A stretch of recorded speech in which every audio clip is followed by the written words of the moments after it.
بسم اللہ الرحمن الرحیم۔ السلام علیکم ناظرین، یہ واقعہ حضرت ثعلبہ بن عبد الرحمن کا ہے۔ اس نوجوان صحابی سے ایک گناہ ہوا تھا کہ اس نے ایک انصاری عورت کو غسل کرتے ہوئے دیکھ لیا تھا۔ ندامت گناہ کی وجہ سے ایسے بیمار ہوئے کہ اسی بیماری کی وجہ سے وفات ہوئی۔ اس نے ایسی سچی توبہ کی کہ جب رسول خدا صلی اللہ علیہ وآلہ وسلم نے اس کی نماز جنازہ پڑھائی تو آسمان سے اتنے فرشتے اترے کہ نبی پاک صلی اللہ علیہ وآلہ وسلم اپنے پنجوں کے بل چل رہے تھے۔ سچ ہے کہ انسان خطا کا پتلا ہے، اس سے گناہ کا احتمال رہتا ہے، اور بہترین انسان وہ ہے کہ جب کوئی گناہ ہو جائے تو فوری طور پر توبہ کی طرف رجوع کرے اور اپنے خالق سے معافی کا طلبگار ہو۔ یہ غلطی اور گناہ کا بہترین تدارک ہے۔ توبہ کا مطلب ہی یہی ہے کہ انسان اپنے گناہ پر شرمندہ ہو اور آئندہ سے اس گناہ سے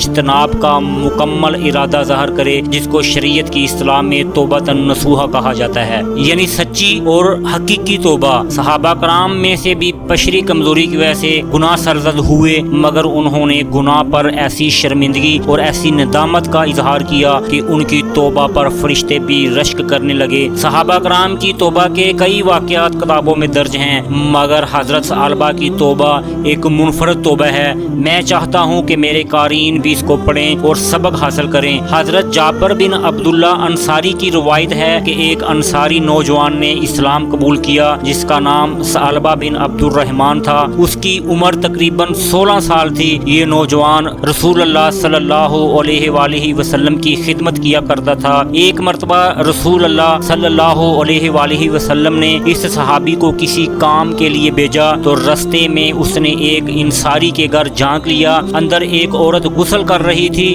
فوری طور پر اس نوجوان کے دل میں شرمندگی پیدا ہوئی کہ اللہ کے رسول نے مجھے کس کام کے لیے بھیجا ہے اور میں نے کدھر دیکھ لیا ہے۔ اتنا خوفزدہ ہوا کہ کہیں ایسا نہ ہو کہ میری اس حرکت کی اطلاع رسول اللہ صلی اللہ علیہ وآلہ وسلم کو بذریعہ وحی اطلاع ہو جائے۔ لہذا خوف اور شرمندگی کے باعث وہ واپس بارگاہ رسالت میں حاضر نہ ہوا اور وہاں سے بھاگ کر مدینہ کے پہاڑوں میں جا کر چھپ گیا۔ جب اسے غائب ہوئے تقریباً 40 روز گزر گئے تو حضرت جبرائیل نازل ہوئے اور فرمایا، اے محمد صلی اللہ علیہ وآلہ وسلم، آپ کا رب آپ کو سلام کہتا ہے، اور یہ کہ آپ کی امت کا ایک شخص ان پہاڑوں کی اوٹ میں چھپا مجھ سے پناہ طلب کر رہا ہے۔ رسول اللہ صلی اللہ علیہ وسلم نے حضرت عمر اور سلمان فارسی رضی اللہ تعالی عنہ سے فرمایا کہ تم دونوں جاؤ اور اس نوجوان ثعلبہ کو تلاش کر کے میرے پاس لاؤ۔ یہ دونوں حضرات مدینہ منورہ سے ان پہاڑوں کی طرف اس کو تلاش کرنے کے لیے نکلے تو راستہ میں مدینہ منورہ کے زفافہ نامی ایک چرواہے سے ملاقات ہو گئی تو اس سے پوچھا کہ کیا تم نے ان پہاڑوں کے دامن میں ثعلبہ نامی کسی نوجوان کو تو نہیں دیکھا؟ اس نے کہا کہ شاید آپ لوگ جہنم کے ڈر سے بھاگے ہوئے اس نوجوان کے بارے میں سوال کر رہے ہیں۔ ان حضرات نے کہا، تمہیں کیسے معلوم ہوا کہ وہ جہنم سے بھاگا ہوا ہے؟ چرواہے نے کہا، وہ اس لیے کہ جب آدھی رات گزرتی ہے تو وہ اپنی پیشانی پہ ہاتھ رکھے ہوئے پہاڑوں کے دامن سے نمودار ہو کر اس طرح صدا لگاتا ہے، اے کاش تو میری روح کو بھی روحوں میں قبض کر لیتا اور جسم کو جسموں میں، اور مجھے فیصلے کے دن کے لیے مؤخر نہ رکھتا۔ حضرت عمر رضی اللہ تعالی عنہ نے فرمایا کہ ہاں، ہم اسی نوجوان کی تلاش میں ہیں۔ تو چرواہا انہیں پہاڑوں کی طرف لے کر چلا، یہاں تک کہ جب آدھی رات کا وقت ہوا تو وہ نوجوان حسب معمول اپنی پیشانی پہ ہاتھ رکھے نمودار ہوا اور وہی الفاظ دہرائے کہ اے کاش تو میری روح کو بھی روحوں میں قبض کر لیتا۔ اسی دوران حضرت عمر رضی اللہ تعالی عنہ نے جپٹ کر اسے گود میں اٹھا لیا۔ رو رو کر وہ ایک چوزے کی طرح کمزور ہو چکا تھا۔ اس نے پوچھا، کیا رسول اللہ صلی اللہ علیہ وسلم کو میرے گناہ کے بارے میں معلوم پڑ گیا ہے؟ فرمایا، یہ تو مجھے معلوم نہیں، ہاں البتہ کل شام آپ صلی اللہ علیہ وسلم نے تمہیں یاد کیا تھا، پھر مجھے اور سلمان کو تمہاری تلاش میں بھیج دیا کہ جاؤ ثعلبہ کو ڈھونڈ کر لاؤ۔ اس نے کہا، میں نہیں جاؤں گا۔ عمر رضی اللہ عنہ نے پوچھا، کیوں نہیں جاؤ گے؟ اس نے بتایا کہ میں گناہ کر بیٹھا ہوں، اب میں رسول اللہ کا سامنا کیسے کروں گا؟ ہاں، اگر مجھے لے کر جانا ہی ہے تو پھر ایسا کرو، مجھے اس وقت بارگاہ اقدس میں لے کر جانا جب آپ نماز پڑھ رہے ہوں۔ حضرت عمر اور سلمان فارسی اس کو ساتھ لے کر چلے اور پچھلی صف میں کھڑا کر دیا۔ ثعلبہ نے جب حالت نماز میں رسول اللہ صلی اللہ علیہ وآلہ وسلم کی تلاوت سنی تو بے ہوش ہو کر گر پڑا۔ سلام کے بعد جب رسول اللہ نے ان حضرات سے ثعلبہ کے بارے میں پوچھا،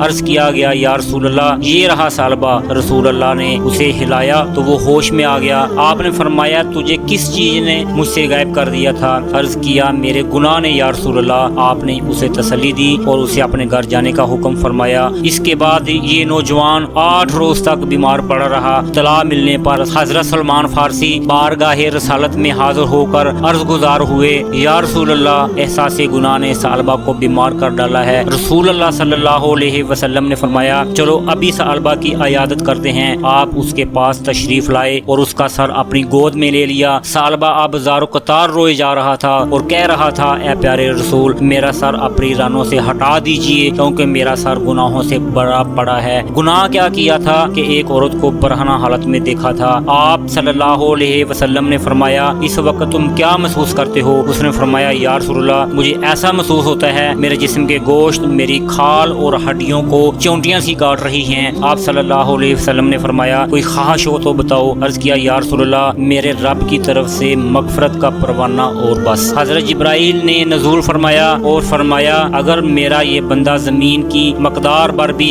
گناہ کرتا تو میں اسی مقدار میں اپنی رحمت اور مغفرت کے ساتھ اس کا استقبال کرتا۔ جب رسول اللہ صلی اللہ علیہ وسلم نے ثعلبہ کو اللہ کا یہ پیغام دیا تو اس نے ایک چیخ کے ساتھ جان دے دی۔ رسول اللہ نے ثعلبہ کی تجہیز و تکفین کا حکم فرمایا اور نماز جنازہ کے بعد اسے لے کر نکلے۔ ہم نے دیکھا کہ رسول اللہ صلی اللہ علیہ وسلم چلتے ہوئے انتہائی احتیاط کے ساتھ پورا پاؤں زمین پر رکھنے کی بجائے پنجوں کے بل چل رہے تھے۔ تدفین کے بعد رسول اللہ سے اس کی وجہ پوچھی گئی تو آپ نے فرمایا قسم ہے اس ذات کی جس نے مجھے سچا نبی بنا کر بھیجا، وجہ یہ تھی کہ ثعلبہ کے جنازے کے ساتھ چلنے کے لیے آسمان سے اس قدر فرشتے نازل ہوئے کہ زمین پر پاؤں رکھنا مشکل تھا۔ میرے پیارے بہن بھائیوں اللہ ہم سب کے چہروں کو مبارک بنائے۔ سوچنے کا مقام ہے کہ جس نے 1 2 یا 3 بار اس عورت کو دیکھا اس نے اپنے آپ کو کتنا گنہگار سمجھا۔ ایک وہ جو ساری رات فیس بک اور نہ جانے کون سی سائٹس کو دیکھتا ہے وہ اپنے رب کو کیا جواب دے گا۔ اللہ ہم سب کو سمجھنے اور عمل کرنے کی توفیق عطا فرمائے۔ آمین ثم آمین یا رب العالمین۔